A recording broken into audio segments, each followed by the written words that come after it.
Welcome back to another episode of the Evo 6 STI Killer presented by Koyorad. Today we begin reassembling this vehicle.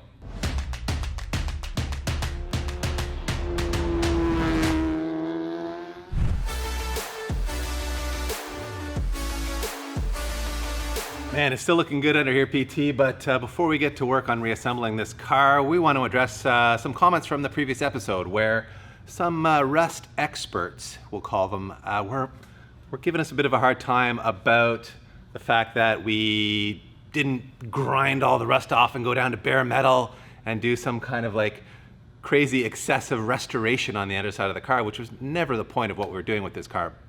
And I'd also like to point out that the rust that you did see was very light surface rust. There is no rust on this chassis that's like penetrated deep into it. So by scuffing off all the loose stuff and then using that rust converter from DEI, we have treated the rust. There is technically, all that rust should technically be converted, and that spray also primed and sealed the surface.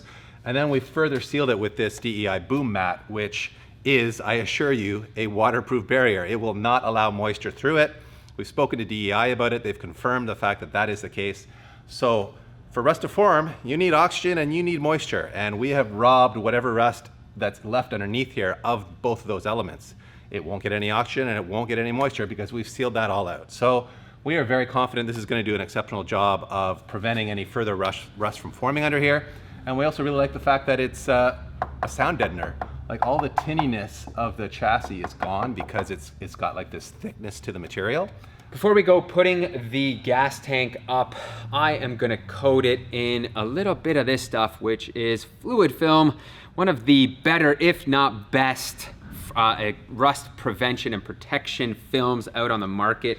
And we've got a bunch of cavities up in the chassis, like right here, and some nuts and bolts, as you can see, that I've sprayed here that I think are worthwhile protecting. And this is a wool wax based, which I think is like a lanolin based formulation, and it works exceptionally well. It doesn't wash off easily. As I said, it's one of my favorites. My dad actually used to use this stuff before I even was working on cars. So I forgot, fluid film has this convenient little like nozzle extension, which actually has a like 5 nozzle spray pattern on it. So you can really get it into these hard to reach areas and just like spray away. Like see that, it's creeping through there when I spray it, which is super cool. So we're fully coating this chassis now, DP, making sure that nothing ever penetrates this car, and specifically because, you know, we're gonna be driving it so much in the winter and just all the salt elements are gonna get under here. So that's the other thing, guys. This car will not see any type of road use in the wintertime, which means no salt. Like even, it'll probably not see much rain use. So this is overkill, but I think at this point we're good to go. I've sprayed pretty much everything under here. So once again, let's get to putting this gas tank up.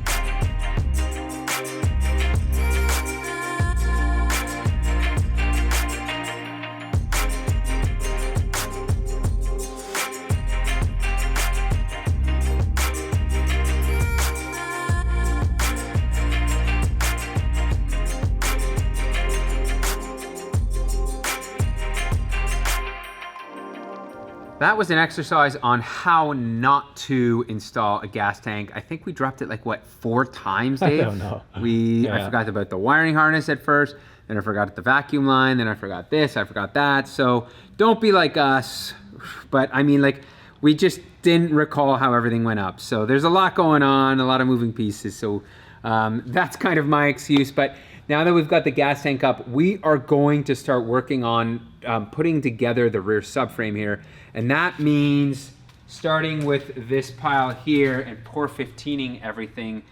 Stripping tech sandblasted all of this stuff, and now it is time to coat it. Just getting ready to throw a coat of 415 on all of these blasted parts that, as Pete mentioned, our buddy at JP blasted at Stripping Tech in Cambridge.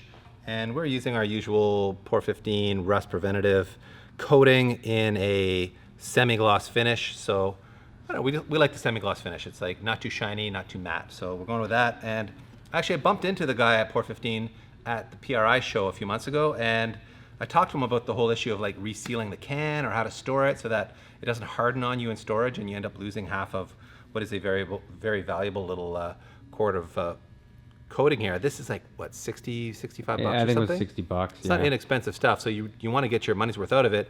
It does cover a lot of square footage, square inch, whatever you want to call it. It has very good coverage, so you don't need as much of it as you think. We could have bought a smaller container of this maybe for this particular job, but I'm going to try one of his resealing tricks, and that is to drill a tiny hole in the lid rather than opening the lid up, because it just like destroys the lid in the process and then you never get a good seal. He recommended just drilling a little hole in it, dribbling out what you need, and then putting a screw in that hole. And that apparently introduces a lot less air than if you're like opening and closing it. And because we haven't disrupted the seal, you won't have air seeping in, and the screw should make a good seal. So you drill a new hole every time you open it? Yeah, though? exactly. So he said you'll end up with like 12 screws. It'll look like a porcupine by the time you're done. Other than that, we should say Pete is going to go and push out bushings on a bunch of the rear control arms and stuff, including I think the bushings on this big subframe piece here. Pete, is that right? Yes. These I think big that boys one here are going to go away, and they're not in terrible shape. Well, actually, they're pretty dry rotted, aren't they? Yeah, I think that's a problem with a lot of them. But those will go away, and then some of the other rear control arms will go away. All this stuff here that you see is going on the rear end. I think Pete's laid it out that way, haven't you? Yes. So you can see like these big boys here will probably be the ones that go in here. And we should say that we have tested Super Pro's bushings on a bunch of our cars now, including the STI, which will be having that epic showdown at the end of this series with the Evo, as well as on our Miata, and we found it to be an exceptional product. It really adds an amazingly small amount of NVH, or like ride quality harshness.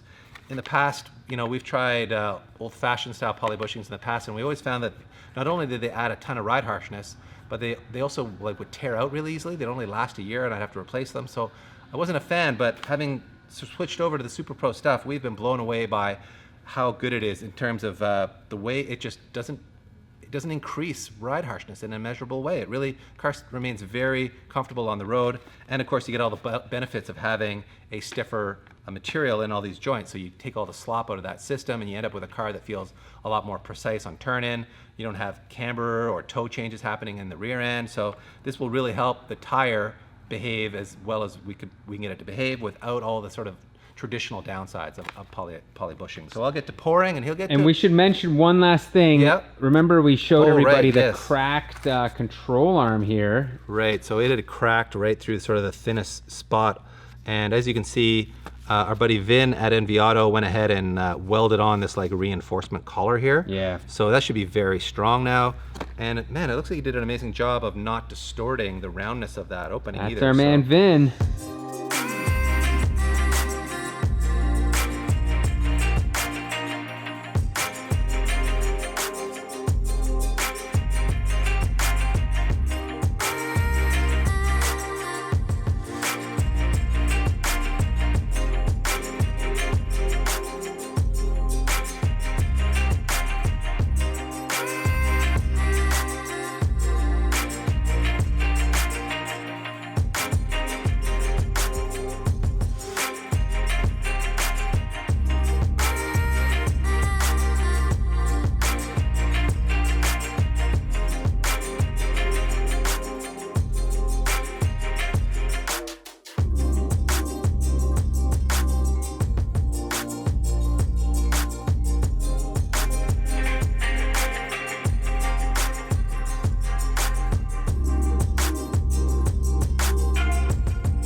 Just like that, Pete has smashed the old bushings out and delicately inserted these new ones, which look great. And these, freshly blasted aluminum arms look basically new, although the ball joints, they don't look basically new, do they, Pete? So no, we're gonna have to find a solution for that. we maybe got something figured out for that, but it's gonna take a minute.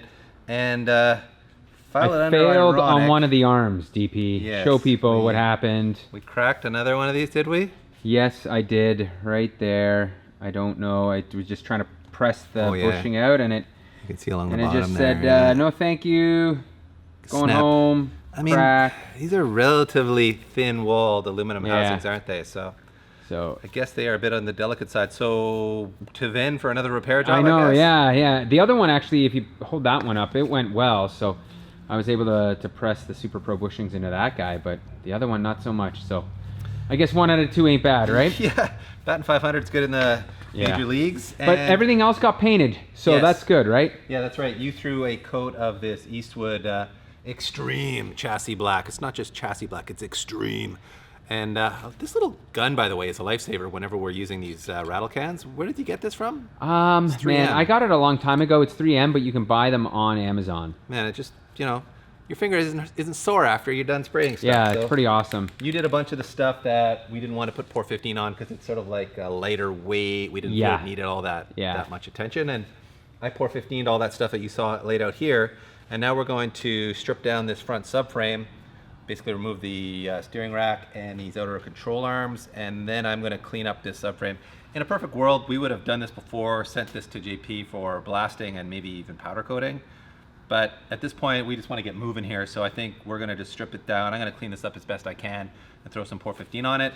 And same goes for these knuckles. They are pretty nasty looking, but I'll do the best I can to clean these up in the parts cleaner, give them a really good scrubbing. And then I will probably hit these with Pour 15 as well. That's probably the way to go on these knuckles because it's pretty, you know, it's an exposed area that's going to take a bit of a beating. So we were able to strip the subframe with relative ease. The rack came out, a couple other brackets, no problem. And we have our first real issue though. And of course it is a rust problem. These bolts that hold the front lower control arm in place are absolutely seized to the bushing. Like I cannot get them to move one way or another. So I think what we're gonna start off is by heating it with the bolt buster and then busting out an air chisel. If that doesn't work, we're going to the acetylene torch. Got the bolt buster out. For those that you don't know, it's a heat induction tool. So what it does is directly transfer the heat into the metal. So it'll get this bolt glowing red hot. I just don't know if that's gonna be enough to unseize it out of that bushing. Thankfully, we do have a replacement for the bushing, so that's a good thing. Okay, now I'm coming in. Oh, hitting the double whammy here. I just don't have good leverage here. Yeah.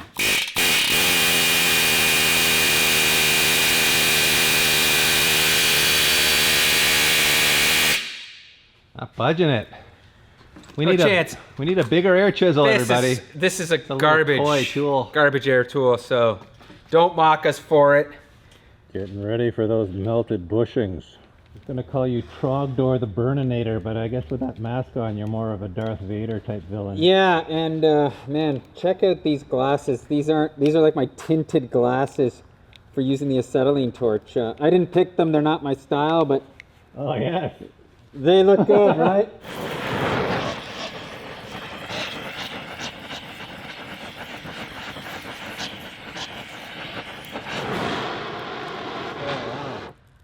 That's That is what happens with these bushings. that is suboptimal. It's okay. Good thing we are close to the fire department here. Don't worry, look. Need That some, doesn't really matter. need some marshmallows. Come on. Come on, baby. Oh my gosh. Jesus, still nothing, eh? That did move a bit. Yeah, that's moving. That is moving. Yeah, burnt the rubber away from the collar. Yes. Yep. So then we sawzall the bolt, I guess? Oh man, yeah.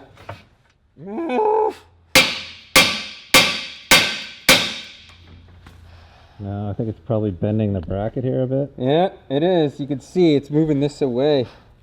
Yeah, not great. Because look at this gap here now. Yeah, just stretching the whole bracket. Wow.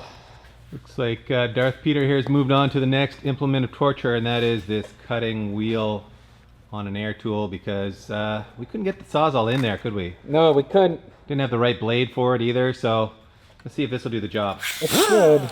At least it'll do this one side.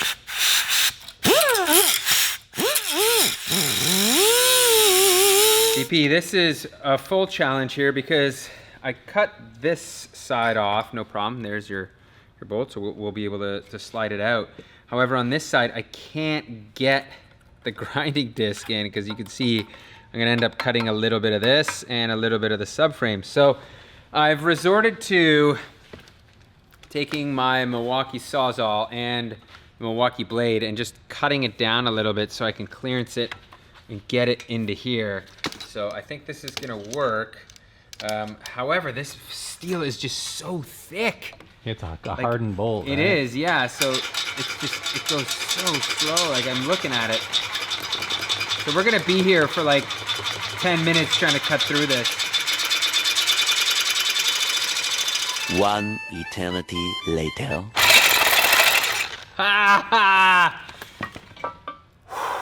Look at that, man. What a mess. That is like seized in there. I don't even want to touch that, DP, but Yeah, it's gonna be hot. wow. Let me tell you, do not cheap out on blades. These are the Milwaukee Carbide, I think, torch blades. Torch. And they're absolutely fantastic. They work so well. As you saw, look at, I just like drove through that super hard steel and we still have a bunch of blade left. Well worth the money. Oh man, thankfully we've got bushings here because that would be another nightmare. But guess what? We have to do this all over again on the other side. Now that we've got the subframe fully stripped down, it's time to give it a good cleanup. You can see there's a lot of like loose paint and rusty scale on it. So we're gonna bust out the old death wheel here on the drill and give it a fairly deep clean just so that it'll look proper when we put Pour 15 on it. Because if you just paint over this stuff, it just kind of looks like crap. As you may recall from our M3 drift video where we just poured the, I think it was the rear diff. It was the rear diff, yeah. We did it and it just, we didn't prep it well and it looked a little cheesy. So we want to do it better this time. Everything else here has been cleaned in our parts cleaner and washed and prepped. So it is all ready for Pour 15. By the way, are you guys tired of watching us paint yet? Because I'm pretty tired of doing it.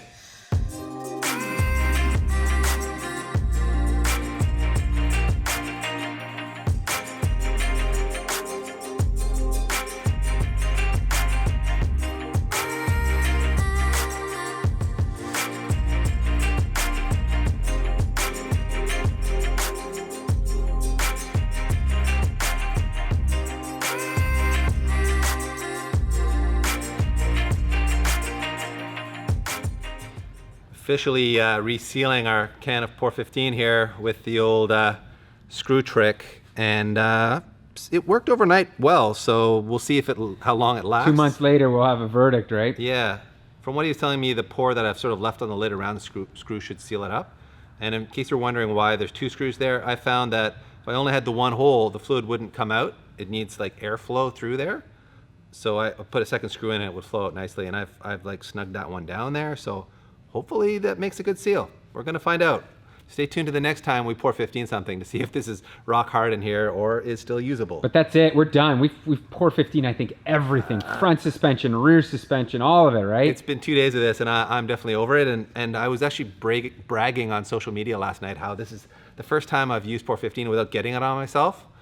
These are my old jeans from the previous time, 6 months ago. That's still there, so it never comes off your clothes. And when I got in the shower last night after bragging, I was like, oh, okay. Maybe I'm not as clean a worker as I think I am. So that's gonna take 3 weeks to come off. So for everyone thinking of using this product, be careful, wear gloves, cover up, put on clothes that you don't care about, basically.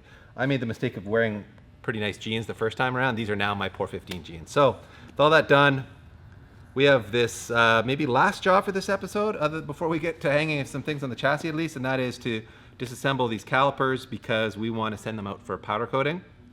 We are not going to put Pour 15 on these, although they do make a caliper product. So we don't think we have to split these in half. I think we just need to remove some of the hardware in here and then give the powder coater very specific instructions about what to put coat on and what not to put coat on. I've torn down the Brembo calipers, and I've got to say, once again, there was not a lot of maintenance going on. These brake pads are old AF. Some of them are unequally worn, which means the pins weren't working on the pins. And the calipers are also not in great shape. We're gonna have to replace all of the dust boots. Like, these are cracked. Some of them are falling apart. So thankfully the ones in the rear are okay, but I'm gonna source a new set, I think, from StopTech. And Dove from NV Auto mentioned that we should actually, before we take these to powder coat, remove these plates here, which are the sliders that the brake pads go in on here, because if they get powder coated, they're gonna be too thick and you're not gonna be able to fit your brake pads in. However, I'm gonna leave them in because I was looking at the screws that have to be pulled out and they're not coming out. They're rotten? They're rotten in there. These ones, especially the ones in the rear, I know what's gonna happen. I'm gonna strip it, and I think they're like 5-point heads. Or I'm sorry, like a star pattern? The star pattern screws. So they're a nightmare. I'm not even gonna go for it. I'm gonna let the guy powder coat over it, and then I'll end up just like cleaning it off and clearancing it. And also, I'm not gonna remove the boots. So this way, everything gets powder coated, and then afterwards, I'll come in, replace the boots, and we'll be good to go. Although I don't know of what to do about the pistons, but I think we'll be okay. We'll figure that stuff out. So these as is are ready to go. I was also thinking, DP, you know, we can also spit shine these to make them look good with some with some brake fluid. Look at that. They're as good as new, right? We'll just do that and they'll be ready to go. Job done. Next up on the hit list is reassembling the rear subframe. And as you can see, man, Dave, you did such a great job with this Poor 15. A lot of this stuff looks really nice. We've got our Super Pro bushings in place. Look at this. Vin working his magic skills here. He welded up this side as well. I think, no, was it this side? I think it was this side that broke. Both sides are welded up. Nevertheless, man, super quick service. Thank you, Vin, over at NV Auto. And we took our drive axles over to Cardanic. They're out in, I think, the Vaughan area.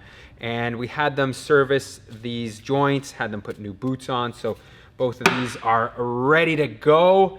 And last but not least, because I'm gonna be running very aggressive wheel fitment, mainly the tires, 255, 35, 18s, I decided to ditch the factory lower control arm and the factory, I guess this is upper control arm, but this is where toe adjustment would normally be, and replace them with Hard Race. Gotta say a big thank you to Stage 4 Motorsports for getting us this stuff very quickly. They're Canada's Hard Race distributor.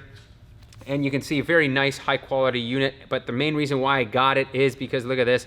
We have camber adjustment, and actually this will be width adjustment. So this will allow me to get the wheel out a little bit further if I need to. I'm hoping not to. And of course for toe control, this is the other arm there. We'll have all the adjustment, and they already come with a ball joint. So it's a bonus, don't gotta replace that. So I think it is time we get back to yet another time lapse, put this thing together.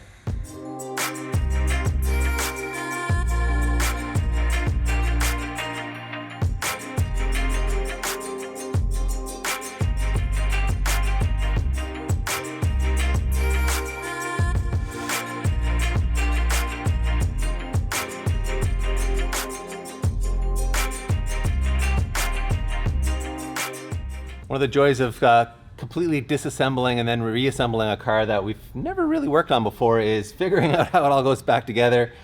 We consulted our shop manual and some of our own footage of disassembling it, and we've come to realize that there is a large subframe structure that bolts onto here, that goes to these two mounting points here, and then has suspension pickup points on it as well that we don't have, because we sent all this stuff off to our buddy JP at Stripping Tech to be blasted and some of it coated. And Ken actually picked up what we got back when he was there transferring wheels over. we thought we got it all back, and then we've just now realized that we didn't get it all back, so we had a chat with JP on the phone. Anyway, it's just a communication breakdown, and unfortunately that's going to bring this episode to a screeching halt here, but that's okay, because I feel like we made a ton of progress coating everything, cleaning everything up. So I hope you enjoyed this episode of coatings and more rust protection talk, and finally starting to bolt some bits and pieces back up to the car. So progress is happening, and the next one you'll see a lot more of that. And by the way, I should mention, I'd like to thank everybody who has signed up for our Patreon special offer, where if you signed up at the $25 a month or $50 a month level between now and February 10th, you get in on the special offer where we are going to build one of your cars. If you want to know what kind of build it's going to be, it's not going to be like this. It's going to be a sort of a one-day build, like our Pimp My Ride episode on our buddy Nam's Subaru BRZ. So go have a look at that episode if you like what we did. It's, you know, the typical wheels, tires, coilovers, intake exhaust type stuff that we would do on your car, as long as parts exist for it. Don't bring us something that we can't get any parts for. But if you like that idea, then jump on our Patreon page. It's just patreon.com /Speed Academy, or you can jump on our website, speed.academy, and I've written a little story there kind of breaking down what the promotion's all about. So, but in the meantime, thank you everyone who's jumped on it. We've had a ton of people sign up. It really is a huge help to what we're doing here, and it's exciting to think about building one of your cars with you. So more information, like I said, on Patreon on our website, and I think that one's officially calling it a wrap.